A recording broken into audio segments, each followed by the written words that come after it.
At the Randy Wilson site, um, I personally had an experience that to this day is one that kind of sticks with me and still affects me a little bit on an emotional level. Um, I'm definitely not a coward.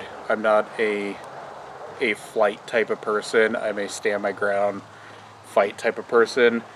And what was interesting was we were out there at both Third Bridge and the Randy Wilson site, and it had seemed like a really boring night. Nothing was happening, and we decided to call it a night. We were walking back to the vehicles to pack everything up and head home for the evening. And walking back alongside the road as we were passing the Randy Wilson site, I was bringing up the back of the pack, and it was a chilly night. I was wearing a sweatshirt just to kind of keep the chill at bay. And every once in a while, I don't know, maybe every 8 to 10 seconds, somewhere in that realm, I kept feeling this blast of hot air run down the back of my neck, and it felt like someone was walking really close behind me. It felt like someone was kicking gravel into the back of my feet. And a lot of you might be thinking, well, that's not a huge deal.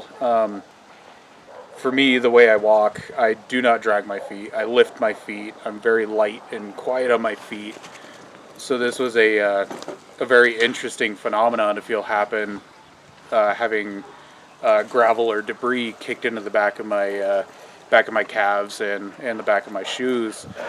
And I just kind of wrote it off. I didn't think anything of it. I was just walking back to the car because, quite frankly, I was ready to go home. And the next thing I remember was my brother Adam. He was kind of tapping me on the shoulder, and I kind of looked at him and I was like, "What?" And he was like, "What do you see?" And I was like, "What are you talking about?" I ended up turning and facing away from the road, and I was just staring into this open section of pasture. And my brother said it looked like I was ready to fight someone. All my muscles were tensed up. Um, all the veins in my arms and my neck were all visible. I was very, very, very angry, and it looked like I was definitely ready to get into some type of altercation with someone or something.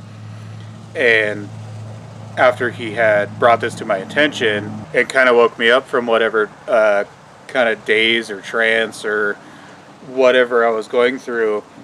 I had kind of looked over my shoulder to see where everyone was at, and they were, yeah, at least 100 yards down the road. So I had been standing on the side of the road, basically challenging something, or something was challenging me, and I was ready to defend myself for a considerable amount of time.